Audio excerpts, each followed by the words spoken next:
Le luxe a un goût froid, marbre poli, lumière tamisée, silence réglé comme un respirateur. Dans la suite 302, tout semblait ordonné pour faire oublier la fragilité humaine.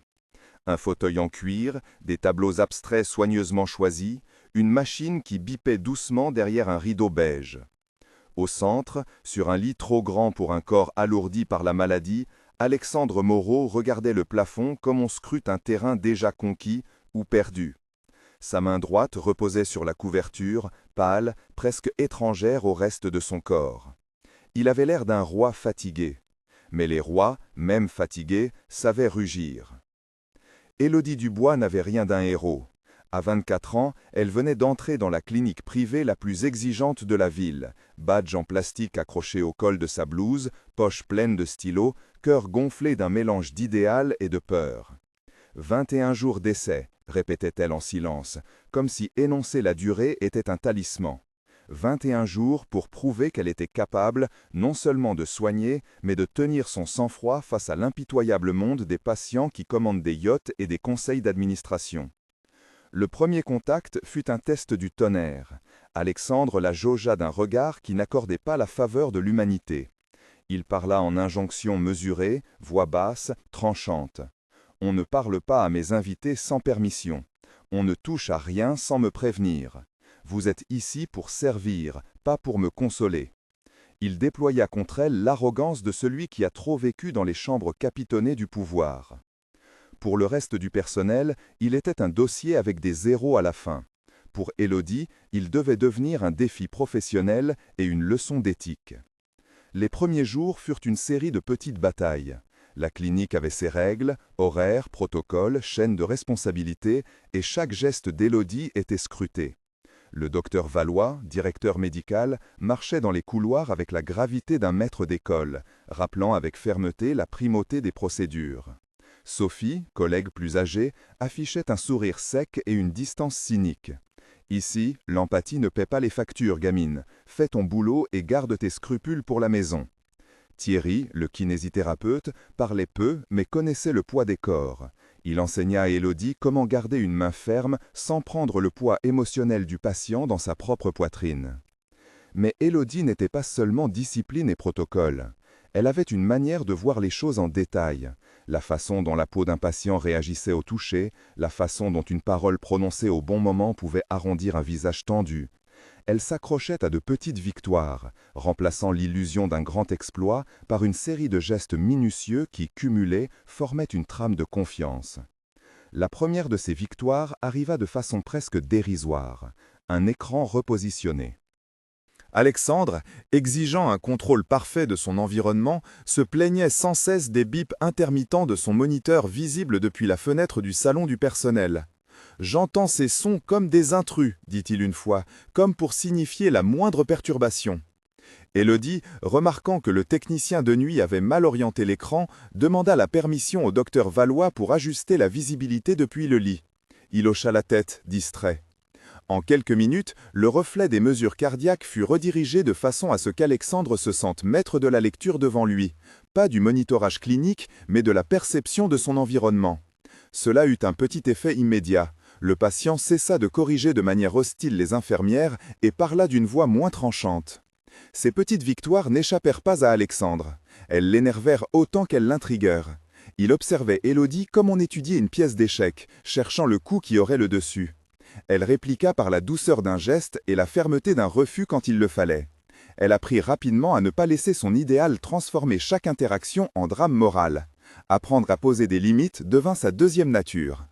Un après-midi pluvieux, pendant une séance de kinésithérapie, Thierry transforma l'exercice en défi. « Chaque jour, 3 pas de plus, dit-il, faisant du mouvement un jeu de construction. » Alexandre répondit au défi comme un enfant défié, orgueilleux, ridicule, déterminé.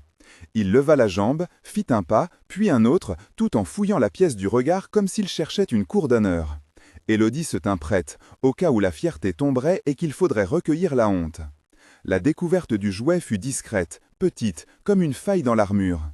Un soir, alors qu'elle changeait les draps et rangeait sans bruit, Élodie remarqua sous l'oreiller une boîte en bois usée, polie par des doigts qui n'étaient plus ceux d'un enfant. Elle l'ouvrit avec une hésitation sacrée et trouva à l'intérieur un petit soldat en bois, les traits effacés par les années. Ce joie ne cadrait pas avec l'univers d'horlogerie et d'argent d'Alexandre. C'était un fragment d'enfance mis dans une boîte comme une relique. Quand elle le lui montra, il eut d'abord un rire sec, presque cruel. Puis quelque chose se fissura dans son regard. « Jean », murmura-t-il, le nom tombant comme une pierre. Jean était l'ombre toujours présente dans la suite, une photographie sur une étagère, un nom prononcé trop peu et rêvé trop souvent.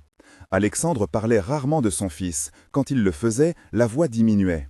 Élodie comprit que derrière la tyrannie se cachait une blessure que l'argent n'avait pas su penser. C'était une découverte dangereuse. L'armement d'un homme arrogant est aussi souvent fait de tendresse blessée. Savoir où frapper signifiait prendre un risque. Élodie sentit la tentation d'utiliser cette faille, pas pour manipuler vu qu'elle se refusait d'en faire un spectacle, mais pour aménager une voie vers la coopération.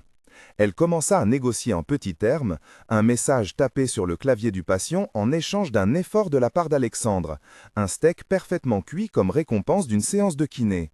Le coût était symbolique et la logique simple. Si l'on peut rendre patient une personne fière par petites concessions, la thérapie, physique et morale, avancera.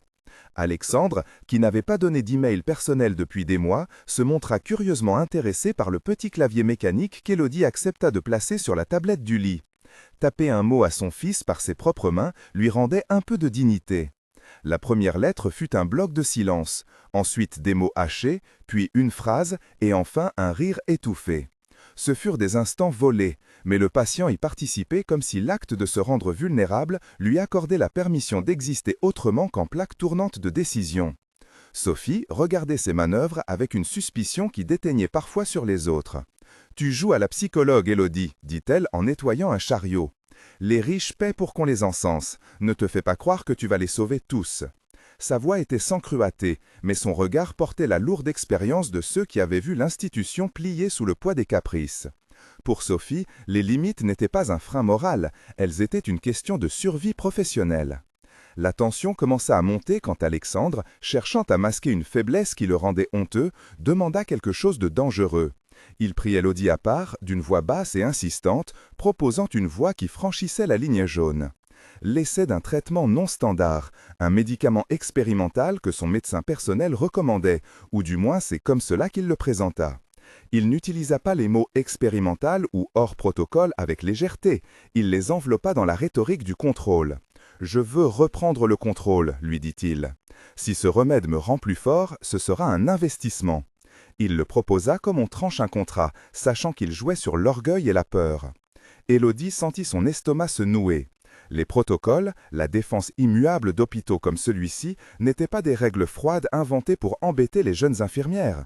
Elles étaient la traduction collective d'erreurs, de morts évitées, d'histoires qu'on ne voulait pas répéter. Dire oui à une administration non autorisée revenait à trahir son serment professionnel. Pourtant, l'angoisse la prit d'un autre côté. Refuser, dans l'esprit d'Alexandre, c'était se condamner à une humiliation publique et peut-être à la perte de son emploi. Elle se voyait déjà devant le docteur Valois, expliquant qu'elle avait refusé d'exécuter un ordre d'un patient millionnaire. Insubordination, penserait-on. Elle chercha un autre moyen, quelque chose qui ne violerait pas la loi, ni la déontologie, mais qui apaiserait l'homme dans le lit. Elle en parla d'abord à Thierry. « Tu ne peux pas l'autoriser à prendre des choses hors protocole, » dit-il. Regard perdu sur la fenêtre où la pluie dessinait des traînées. Il ajouta sans dramatiser que tenter un traitement sans validation pourrait déclencher une procédure judiciaire, et pas seulement un rappel à l'ordre professionnel. La médecine n'était pas un aval pour les décisions économiques ou émotionnelles. Les conséquences, Élodie, ce ne sont pas de petites notes dans un dossier, dit-il. Elles touchent des vies, y compris la tienne. Pourtant, la pression monta. Alexandre sut manier la culpabilité comme un art. Il évoqua Jean, parla d'une apparition possible au mariage d'un ami, fit allusion à un discours qu'il voulait prononcer au gala de charité. Ces mots étaient des leviers. « Si je peux reprendre un peu de ce que j'ai perdu, disait-il, je serai capable d'être un père présent, ou au moins de l'essayer. » Il regardait Élodie avec un mélange de défi et de supplique. Elle comprit que pour lui, la possibilité de reprendre le contrôle sur son corps revenait presque à une promesse faite à son fils. L'incident qui marqua sa première erreur n'eut rien d'explosif au départ. Un soir, en dehors des heures strictes de distribution, Élodie trouva Alexandre en proie à des tremblements plus marqués que d'habitude. Il avait mal dormi, son front se plissait. Elle sentit son instinct d'infirmière, apaiser, stabiliser, rendre la nuit moins longue. À tout autre moment, elle aurait appelé l'équipe de garde et noté chaque paramètre dans le dossier. Mais le regard d'Alexandre, la lassitude de ses gestes et la peur que l'homme perde une matinée décisive avant sa prochaine visite au conseil d'administration firent vaciller son jugement. Elle prit dans l'armoire un médicament de confort, conçu pour atténuer l'anxiété. Un geste interdit sans ordre signé, mais couramment utilisé dans des urgences bénignes. L'intention était de calmer, pas de modifier le pronostic. Elle administra la dose et resta à regarder la respiration d'Alexandre se faire plus régulière. Le lendemain, le docteur Valois la rattrapa dans le couloir. Rien dans sa voix n'annonçait une tempête, seulement la froideur d'un supérieur qui voit une règle transgressée. Il lui expliqua d'un ton didactique que ce geste, bien que compréhensible, constituait une rupture du protocole. « Vous avez pris une décision qui n'était pas la vôtre, Élodie, dit-il, en posant une main sur l'épaule de l'infirmière, geste plus administratif que consolateur. Ce ne fut pas un sermon, ce fut la dernière phrase avant la notification officielle, avertissement enregistré, rappel sur la chain of command. Sophie lança un « je te l'avais dit » à voix basse, sans encore entrer dans l'hostilité ouverte. Élodie fut humiliée, et les conséquences ne tardèrent pas à se faire sentir. Alexandre en fit un outil contre elle, la confrontant dans un moment de colère. « Vous avez pris soin de moi comme si j'étais un objet fragile. Vous vous permettez de me calmer sans m'en parler ?» Son ton était celui d'un homme qui exigeait respect et contrôle. Elle, qui s'était sentie protégée par la justification morale, sentit le doute l'assaillir. Était-ce réellement une erreur coupable ou la bonne chose faite pour le bon motif? Les réponses n'étaient jamais simples. Pourtant, la situation se compliqua encore plus quand un élément extérieur entra dans l'équation, la politique du conseil d'administration. Étienne Delacroix, vice-président au tempérament affûté, avait d'autres plans pour Alexandre et n'hésitait pas à pousser des coups vicieux pour progresser. Les visites furent plus fréquentes. Le murmure d'une transition de pouvoir hésitait dans les couloirs comme une odeur. Un soir, lors d'un repas livré à la suite, Alexandre lança un coup d'éclat. Il jeta une assiette contre le mur, geste qui fit écho dans la suite comme un coup de tonnerre. Le repas fut interrompu, la sécurité alertée et l'ascension du scandale sembla se profiler. Ce n'était pas seulement un caprice, c'était une preuve de la fragilité de l'empire personnel d'Alexandre et pour certains membres du Conseil, un signe de vulnérabilité à exploiter. Sophie, fidèle à son cynisme, suggéra la voie de la prudence. « Reste loin des batailles politiques, Élodie, tu viens d'entrer dans un jeu où les pièces se déplacent pour te sacrifier. » Mais Élodie ne voyait pas les choses en noir et blanc. Le patient sur le lit, malgré sa rudesse, n'était pas une somme d'actions, mais un être humain dont la souffrance creusait les raisons de son autoritarisme.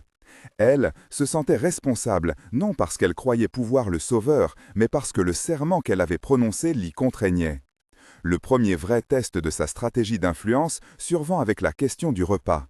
Alexandre, exigeant un steak, son plat d'affirmation, accepta un compromis, qu'Élodie obtienne la cuisson parfaite. Elle s'engagea, négocia avec la cuisine, présenta la viande comme si elle mettait devant lui un trophée. Pour la première fois depuis des semaines, il mangea lentement, relâchant une partie de sa posture de tyran. La victoire fut petite, presque insignifiante, mais elle réchauffa Élodie d'un soulagement brûlant. Entre ces petites victoires et ces erreurs, un fil se tissait. Élodie apprenait à équilibrer compassion et responsabilité. Elle comprenait qu'aider un homme comme Alexandre ne signifiait pas se perdre dans sa misère, mais trouver des moyens de préserver sa dignité sans franchir les barrières établies pour protéger tous. Pourtant, la tentation de franchir ces barrières sous le couvert du bien-être resta une ombre constante. Puis vint le moment où Alexandre posa la question qui ferait basculer bien des choses. Il voulait tenter ce traitement. L'idée revenait comme une rumeur tenace. Et il cherchait une alliée dans la chambre. « Aidez-moi à retrouver une partie de moi », demanda-t-il, vérité et menace mêlées. Elle refusa, citant les protocoles, la nécessité d'un avis du conseil médical, la fragilité de l'essai. Sa réponse fut honnête, non pas par obstination, mais parce que la responsabilité professionnelle n'était pas une option. Alexandre interpréta ce refus comme une humiliation. « Vous choisissez la bureaucratie plutôt que mon fils », cracha-t-il. La confrontation s'envenima quand Sophie intervint plus durement qu'à l'accoutumée. Elle emmena le différend au docteur Valois avec une froideur professionnelle. Elle a refusé une démarche qui pourrait aider le patient à aller mieux. Ce n'est pas de la prudence, c'est de l'obstruction. Sophie connaissait l'art de retourner une vertu contre une personne.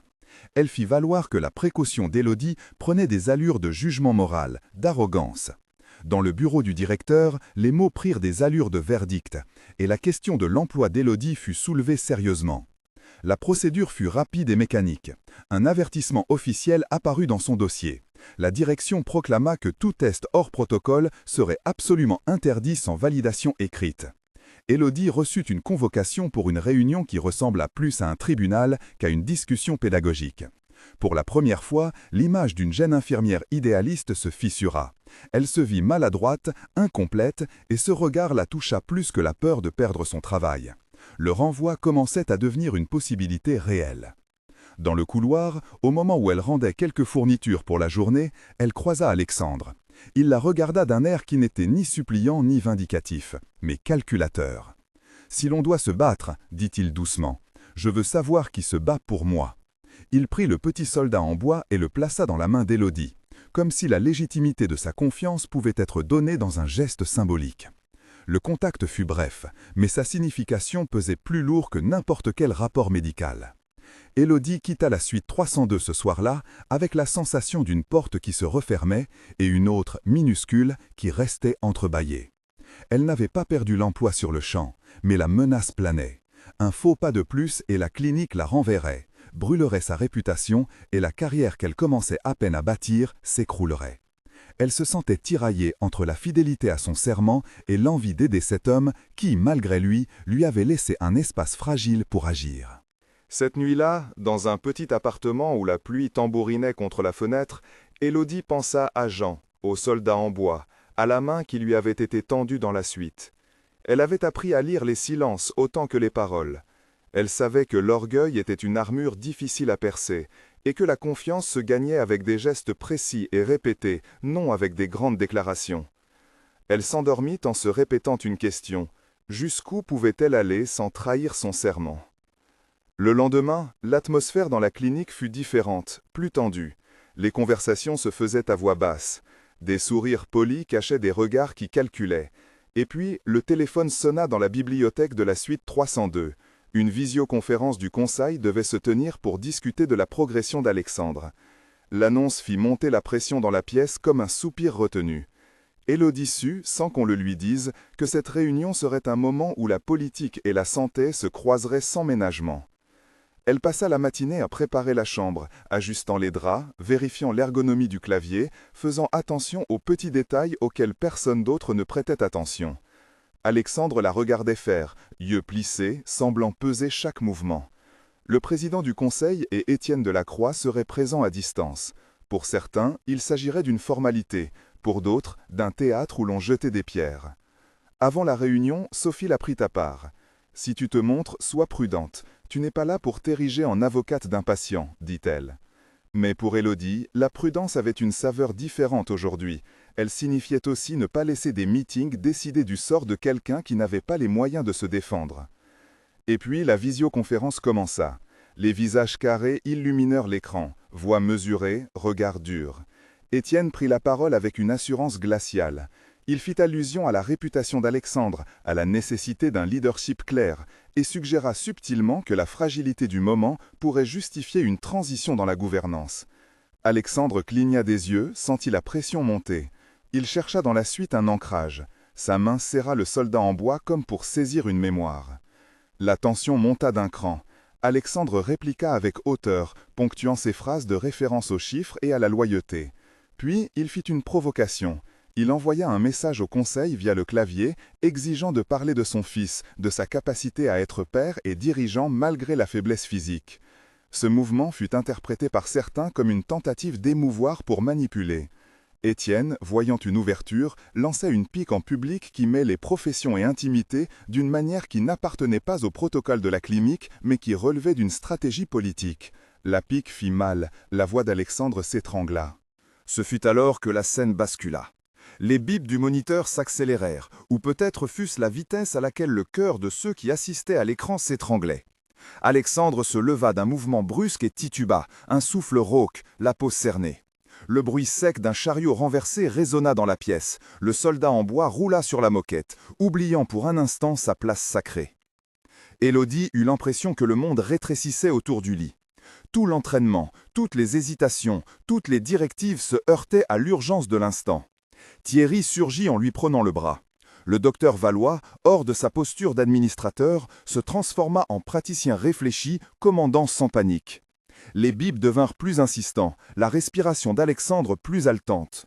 Et alors que la cérémonie du pouvoir se transformait en panique clinique, Élodie sentit le poids d'un choix impossible. Rester cantonné à la procédure ou agir pour combler une brèche humaine. La porte de la suite s'ouvrit sur un couloir où des pas hâtifs martelaient le sol. Les visages se succédaient, tendus. Un premier murmure parcourut la clinique. Il s'effondre. Élodie se retrouva au bord d'un théâtre d'urgence, incapable encore de savoir si ce moment se transformerait en tragédie ou en pivot. Son badge vibra dans sa poche, signal discret que son statut était en train d'être remis en question. Son regard croisa celui d'Alexandre, et dans ses yeux, elle lut quelque chose d'inouï, panique, dépendance et le plus fragile des appels. Dans l'intervalle entre l'alerte et l'intervention, Élodie sentit un courant de décision la traverser. Elle se souvenait du soldat en bois, du regard à demi brisé d'un homme qui voulait écrire à son fils, des avertissements de Valois et des scoops de Sophie. Elle comprit alors avec une clarté désarmante que ses actes, même imparfaits, méritaient une causalité. Si elle agissait, ce serait en connaissance de cause, avec le poids de la responsabilité. Si elle restait passive, elle deviendrait complice d'une inaction qui coûterait peut-être plus qu'un poste. La suite 302 devint un lieu de mouvement coordonné, ordonné par l'urgence. Les procédures prirent le pas sur les jeux de pouvoir. Mais l'incident laissa en suspens une question qui brûlait plus que les bips. Qui aurait le droit de dire, plus tard, que les gestes posés ici furent les bons? Et si un geste sorti du rang avait sauvé un homme, serait-ce une faute ou un courage? La visioconférence qui avait été programmée pour mesurer la capacité d'Alexandre à redevenir un dirigeant se transforma en une vitesse d'urgence et en chuchotement. Et tandis que les soignants s'affairaient, Étienne Delacroix rédigeait déjà des notes qui tomberaient plus tard comme des accusations. Élodie, au milieu de tout cela, ressentit l'ironie aiguë de sa condition. Elle devait protéger la vie, mais aussi sa propre intégrité, et les deux n'étaient pas toujours achetables au même prix. Elle serra le soldat dans sa poche, un talisman fragile et dérisoire. Ce fut dans cet état d'esprit que la journée prit une tournure qu'elle n'attendait plus. Un courrier interne apparut sur la table de la salle du personnel. Une mise en garde officielle. La direction rappelait la nécessité absolue de respecter les protocoles et annonçait que toute répétition de gestes hors procédure entraînerait des sanctions pouvant aller jusqu'au renvoi. Élodie lut ces lignes comme on lit la sentence d'un tribunal. Elle sentit le sol se dérober. Malgré la peur, une sorte de calme pratique s'installa. Elle devait réfléchir, agir avec plus de stratégie et accepter que la compassion sans cadre puisse devenir une erreur coûteuse. Les heures qui suivirent furent un tissage d'observation. Elle étudiait les rituels d'Alexandre, notait les moments où il était plus réceptif, les instants où la colère naissait comme un automatisme. Elle sondait les dynamiques du personnel, comprenait qui appuyait Étienne, qui se rangeait du côté du patient. Elle commença à penser en stratège, non au sens machiavélique, mais au sens d'une infirmière qui comprend le terrain avant d'y agir. Le soldat en bois restait dans sa poche, simple point d'ancrage. Et puis vint la conversation avec Sophie, plus longue cette fois, où la collègue, entre soupir et sarcasme, se livra en peu. « Si tu veux changer un homme comme lui, tu as besoin d'un plan, pas d'un élan, dit-elle, presque sans malice. Elle laissa tomber une phrase qui fit écho à la formation d'Élodie. Les gens comme lui répondent aux leviers qu'ils ne soupçonnent pas. Ne t'attends pas à un acte de grâce, prépare-toi à négocier. Élodie comprit que la suite de ses jours se jouerait sur une scène où l'empathie serait utile mais insuffisante. La compassion devait être accompagnée d'une stratégie, d'un respect des règles et parfois d'un courage pour dénoncer quand la ruse de la puissance s'approchait trop près de la mise en danger. Élodie se remit au travail avec une précision nouvelle, consciente que chaque geste pouvait être interprété comme preuve soit d'un excès d'audace, soit d'une dévotion qu'on pourrait glorifier. La tension qui s'était accumulée pendant les premières semaines attendait désormais une étincelle. Élodie sentait qu'un tournant approchait, une décision, une réunion, un geste irréfléchi qui ferait basculer tout le réseau de relations et de responsabilités. Elle se tenait prête à apprendre de ses erreurs, à accepter le coût de la responsabilité et à comprendre que transformer la vie d'un milliardaire insupportable ne serait pas une question de miracle, mais d'une série de choix où la vulnérabilité, la stratégie et les petites actions se répondraient. Quand le soir tombait sur la clinique et que la suite 302 retrouvait son silence, Élodie resta un moment devant la fenêtre. La ville brillait, indifférente, et dans la chambre le soldat en bois semblait veiller. Elle posa la main sur la boîte, sentit le grain poli et murmura sans trop y croire « Je ferai ce que je peux ». C'était à la fois une promesse et une concession. Elle ne savait pas encore si le monde lui rendrait ce qu'elle y déposerait. Mais l'intention était plantée, et c'était peut-être, au fond, la première graine d'un changement que personne n'attendait d'une femme ordinaire. Le lendemain de l'effondrement, la clinique ne retrouva jamais tout à fait son calme. Les couloirs bruissaient d'un mélange de compassion feinte et de calcul froid. Les visages qui, la veille encore, semblaient indifférents, arboraient maintenant une anxiété polie. Les journalistes n'avaient pas encore franchi les portes, mais la rumeur filtrait comme une eau sale sous une porte. Un incident pendant la visioconférence, des signes d'aggravation, un patient influent chutant en plein direct. Les administratifs dépêchèrent des notes. Des mains effacèrent des messages. Le sentiment d'un théâtre déplacé où l'intime avait été exposé pesait sur la clinique comme une lumière crue. Élodie fit les trajets avec des gestes mesurés. Les mains qui, jusqu'à récemment, se perdaient dans des vérifications, tremblaient parfois quand elle rangeait un plateau ou refermait un tiroir. Son dossier, léger comme un carton, lui semblait soudain une enclume.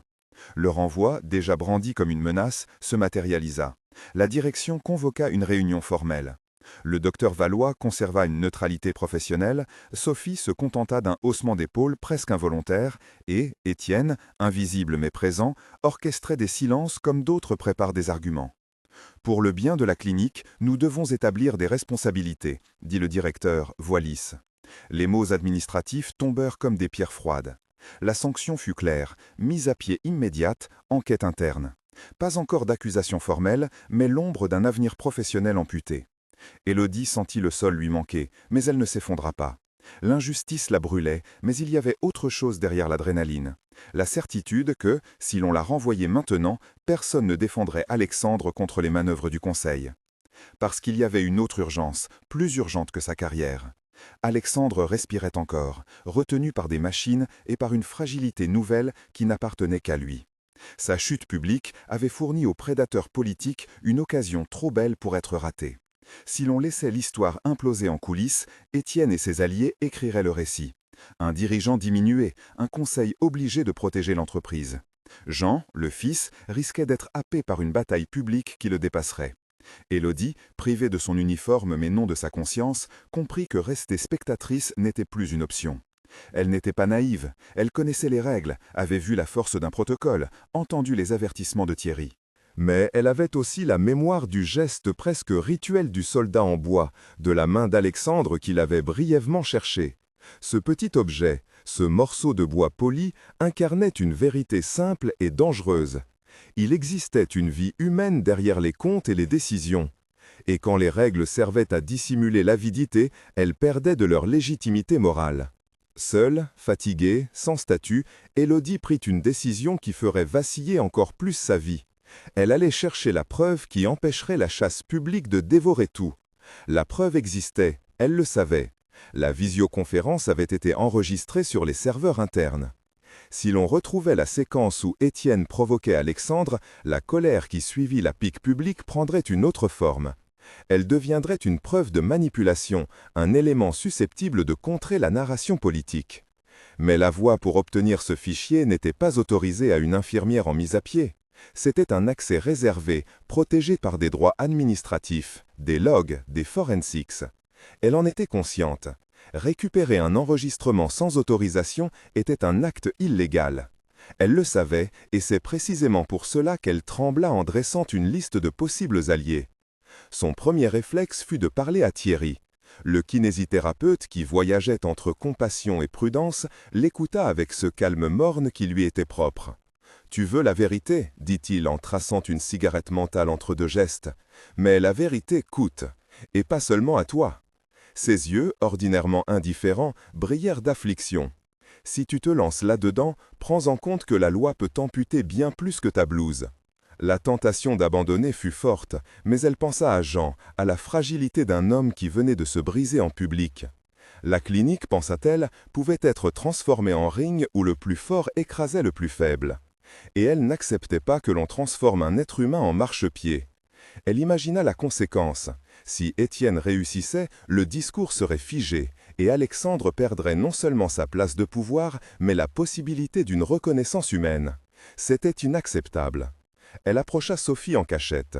La collègue cynique répondit d'abord par un silence long, puis par un rire sans joie. « Tu veux jouer au saboteur ?» demanda-t-elle. « Tu sais à quoi ça te condamne ?»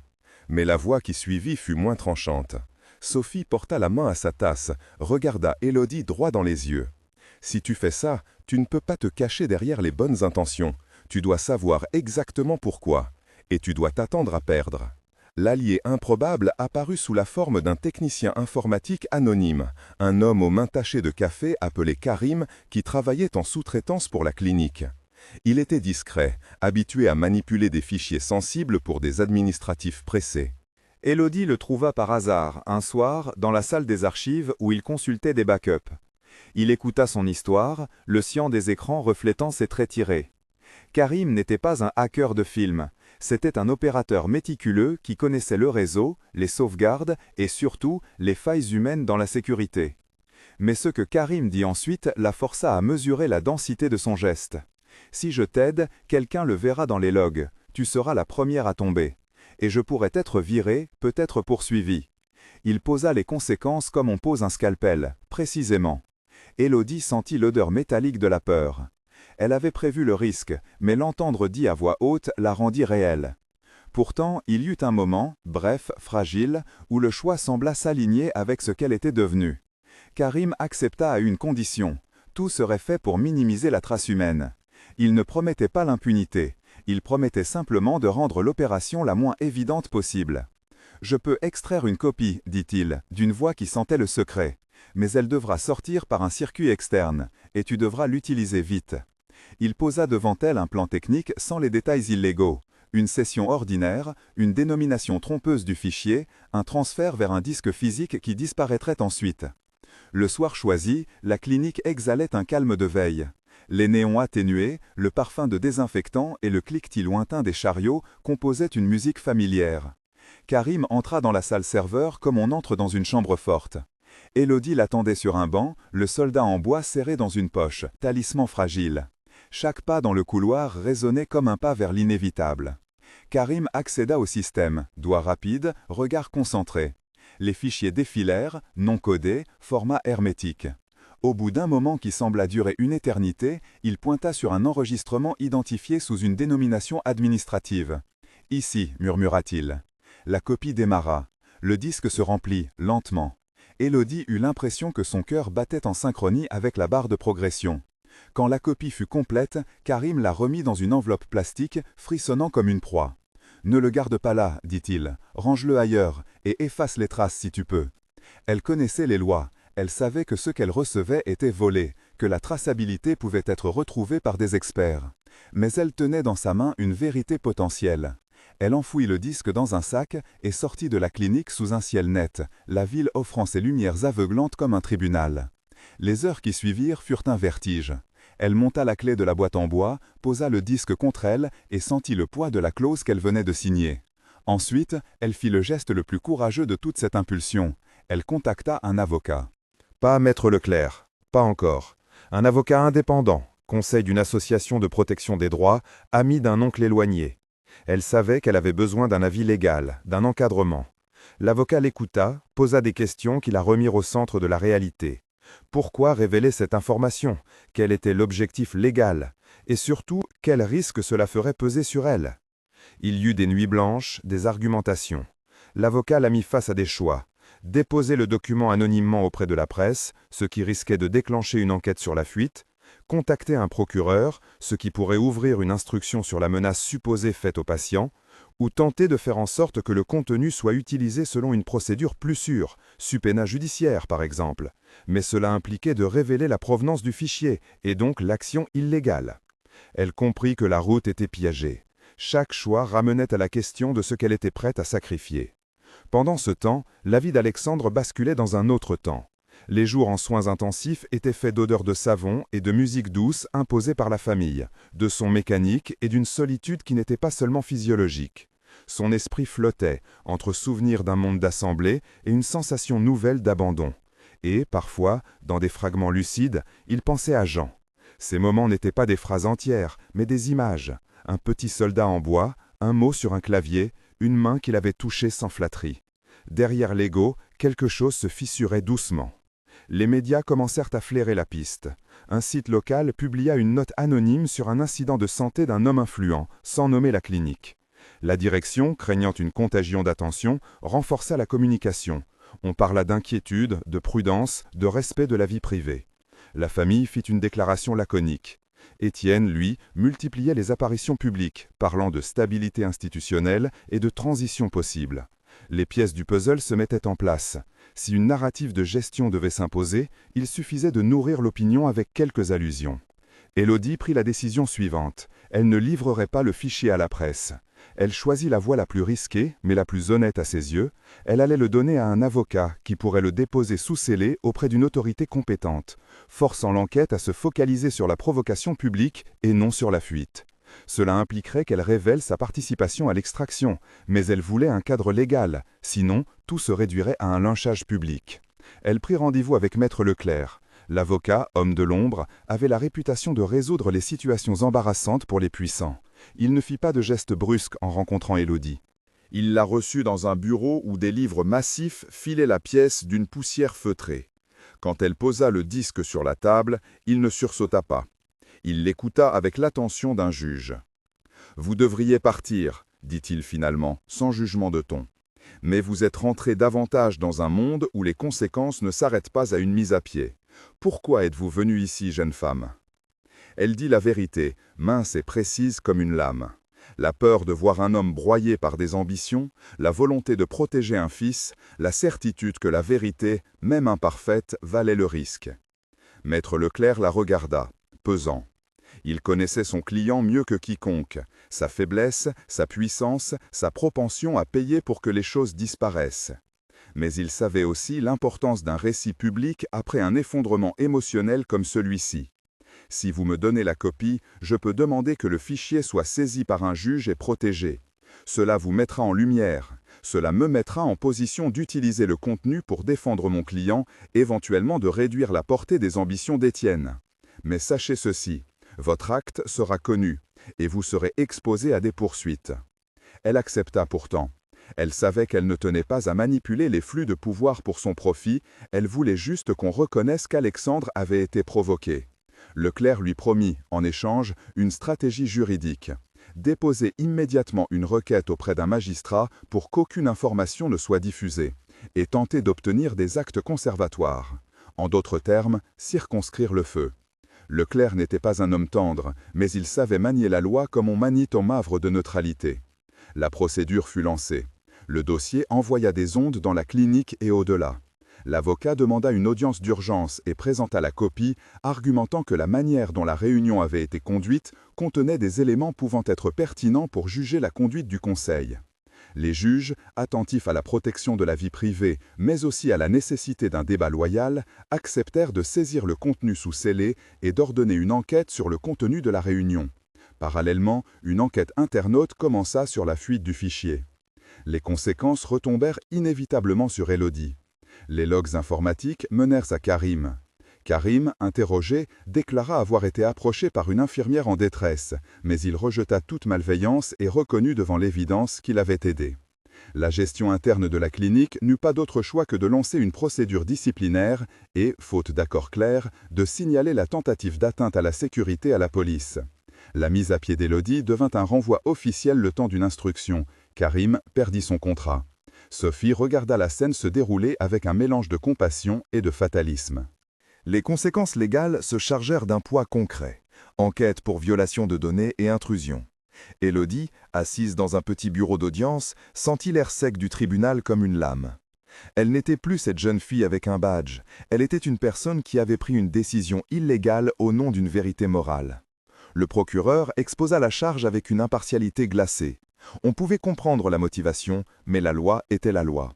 L'avocat de la défense plaidait l'état de nécessité, la protection d'un patient vulnérable contre des manœuvres attentatoires. Il n'était pas un plaidoyer moral absolu, mais une tentative de contextualiser. Pendant ces jours tendus, Alexandre resta dans un entre-deux. Sa convalescence, lente et capricieuse, l'obligea à des journées d'ombre entre lucidité et confusion. Il entendit, au travers des murs de la chambre, des mentions de fuite et de procès. Il ne comprit pas immédiatement la portée de ce que l'on reprochait à Élodie.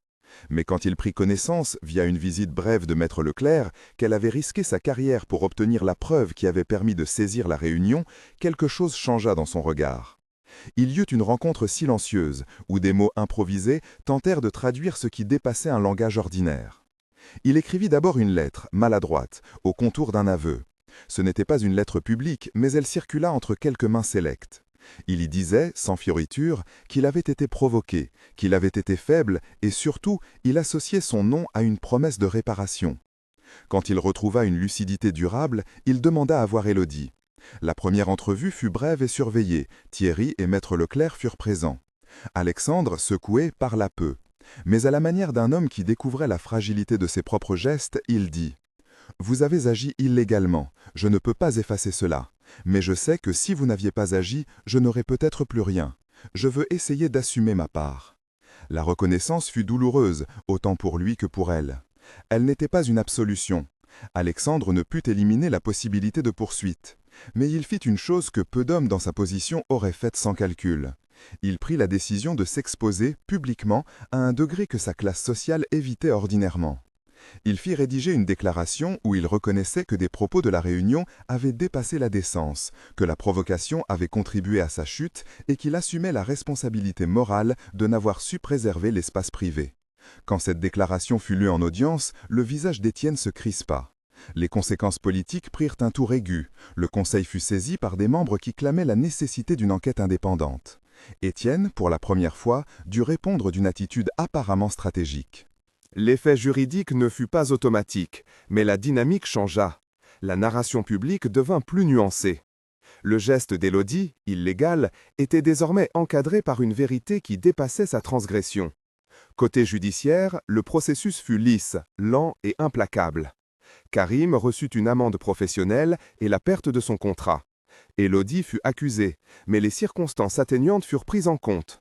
L'avocat de la défense réussit à négocier une non-publication définitive de certains éléments, et la Cour accepta de considérer la bonne foi et l'état de nécessité comme facteurs atténuants. Le verdict n'effaça pas l'acte illégal. Élodie reçut une sanction professionnelle, suspension, mise en probation, obligation de suivre une formation en déontologie. Mais elle évita la prison. C'était un compromis lourd, le prix à payer pour son geste, mais aussi une reconnaissance que le monde n'est pas seulement binaire. La vie professionnelle d'Élodie ne fut pas la même. La clinique n'était plus un endroit sûr pour elle. Les regards la fuyaient et certains lui firent sentir qu'elle avait franchi une limite. Sophie, cependant, fut l'un des rares à venir la voir avec un vrai regard. « Tu as payé cher, dit-elle, déposant une main ferme sur l'épaule d'Élodie. Mais il y a des choses qui valent ces prix. » Il fallut du temps pour que les choses se recomposent. Alexandre, dans sa lente remontée, prit des décisions qui étonnèrent son entourage. Il sollicita Maître Leclerc non pour dissimuler, mais pour orchestrer une réparation tangible. L'argent, disait-il, ne pouvait effacer la fragilité exposée, mais pouvait créer un espace où la dignité des faibles, des patients, des enfants, des handicapés, serait respectée. Il décida de financer, anonymement au début, un projet de rééducation destiné aux enfants souffrant de séquelles d'accidents vasculaires. Une fondation qui soutiendrait des programmes de réadaptation et de soutien familial. Le geste était symbolique mais concret. Il avait appris à voir que l'argent, bien employé, pouvait tisser une réparation qui n'effaçait pas le passé mais en assumait la dette. Élodie, de son côté, sentit l'impact de ces aides. Mais la transformation la toucha différemment. Elle n'accepta pas l'offre d'une position dorée. Elle n'était pas prête à céder à la logique d'un marché moral où l'on achetait des consciences. Elle proposa autre chose, utiliser ces fonds pour créer une structure indépendante, gérée par des professionnels, dédiée à la rééducation et à la formation d'équipes qui sauraient concilier empathie et protocole. Ce fut l'accord final. Alexandre financerait la structure, sans fanfare, et Élodie serait invitée à participer, non par des titres, mais par la force de son expérience, à la conception d'un programme de formation centré sur la bientraitance encadrée. Ce fut l'accord final. Alexandre financerait la structure, sans fanfare, et Élodie serait invitée à participer, non par des titres, mais par la force de son expérience, à la conception d'un programme de formation centré sur la bientraitance encadrée. Sa proposition poussa l'homme d'affaires à un geste inhabituel. Il accepta d'apparaître comme mécène discret. Il fit plus. Il renonça à certains avantages institutionnels pour montrer qu'il comprenait la notion de responsabilité publique. Ces gestes ne changèrent pas le verdict du tribunal, ni n'effacèrent le passé, mais ils créèrent un horizon sur lequel l'avenir pouvait se poser. Le réveil définitif d'Alexandre fut progressif. Le jour où il rouvrit les yeux sans confusion fut une journée sans grand soleil, mais pour ceux qui l'entouraient, c'était comme si la chambre rendait une lumière plus claire. Sa parole était lente, comme si les mots devaient trouver un nouvel axe. L'instant le plus fragile fut la première fois qu'il prit dans sa main la lettre qu'elle avait écrite avant son renvoi. Une lettre où Élodie avait tenté d'expliquer, maladroitement, ce qu'elle avait ressenti. Il lut, parfois sans comprendre, parfois avec des larmes qu'il n'avait jamais autorisées auparavant. Il reconnut la main qui avait soigné et la voix qui l'avait confronté. La réconciliation entre eux ne se fit pas d'un mot. Il y eut des silences lourds, des regards qui évitaient la vérité, des discussions austères avec Maître Leclerc et le docteur Valois. Alexandre accepta d'être suivi psychologiquement. Il consentit à recevoir des visites de son fils dans un cadre protégé et honnête. Jean vint, d'abord hésitant, puis avec une patience d'enfant devenu adulte. Leur première conversation fut maladroite, un échange de mots courts, des questions laissées en suspens, puis, peu à peu, une main posée sur une épaule. Le soldat en bois, restauré et nettoyé, trouva enfin une place visible dans la chambre.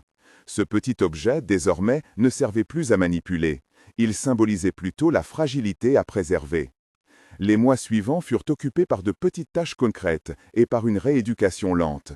Alexandre apprit à accepter les limites de son corps. Ses mains tremblaient encore, parfois comme des machines mal recalées.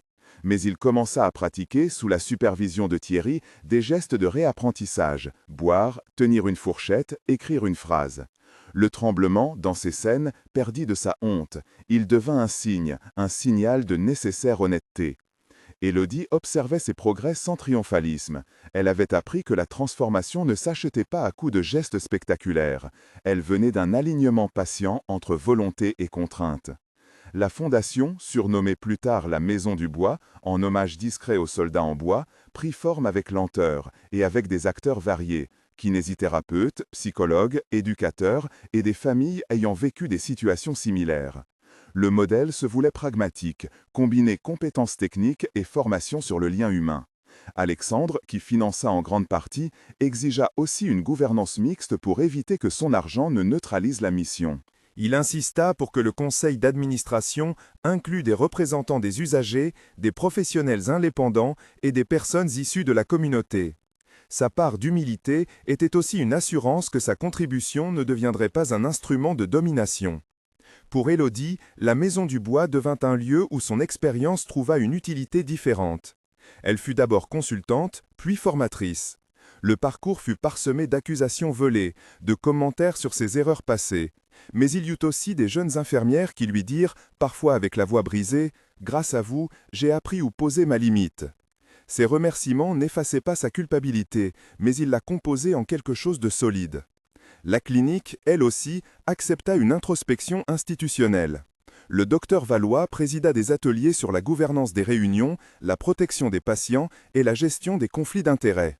Sophie, qui continuait de travailler, observa d'un œil critique les changements, parfois avec ironie, parfois avec respect. Étienne paya le prix politique de ses actes.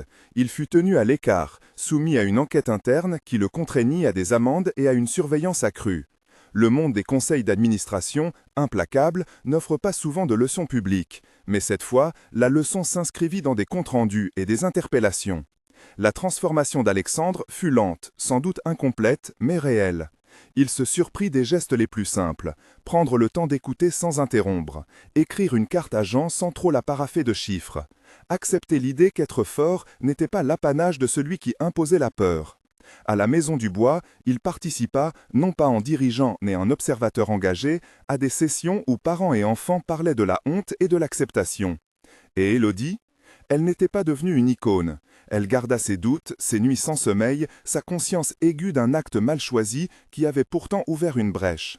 Le tribunal professionnel avait classé son dossier avec une probation. Sa carrière ne suivrait plus le même chemin, mais elle avait trouvé, paradoxalement, une place où son idéal rencontrait la réalité, former d'autres à concilier empathie et protocole. Sa naïveté d'origine s'était transformée en une forme d'autorité tranquille, née d'erreurs et d'un apprentissage parfois cruel. L'un des derniers gestes de cette histoire se joua un matin d'hiver, quand Alexandre, pour la première fois depuis son accident, accepta d'être pris en charge par Thierry et de faire un exercice destiné à stabiliser sa main droite. Les gestes étaient maladroits, le tremblement encore présent. Élodie assista à la séance sans intervenir sauf pour un conseil discret. À la fin, Alexandre regardait sa main qui vibrait doucement sur la table, la main qu'il avait jadis tenue sur des contrats et des signatures, la main qui maintenant tremblait pour des raisons humaines. Il la posa sur la table, puis, lentement, il posa sa main gauche sur la main droite, comme pour lui apporter un soutien. Le geste était petit, presque ridicule, mais sa signification était énorme. Accepter une faiblesse, tendre la main à soi-même. Élodie repensa au soldat en bois. Elle l'avait toujours sur sa table de travail, dans un coin où il semblait veiller.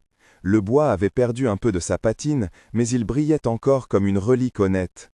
Elle prit la main légèrement humide d'un café, la serra contre la sienne, et pensa que transformer la vie d'un homme riche et insupportable n'avait pas été une métamorphose miraculeuse. Ce n'était pas la réalisation d'un conte de fées, c'était le résultat d'un engrenage, des gestes persévérants, des erreurs lourdes, des stratégies légales et humaines, et une capacité, rarement reconnaissante, des puissants à répondre à une demande sincère de réparation. L'histoire ne se termina pas par un triomphe sans ombre.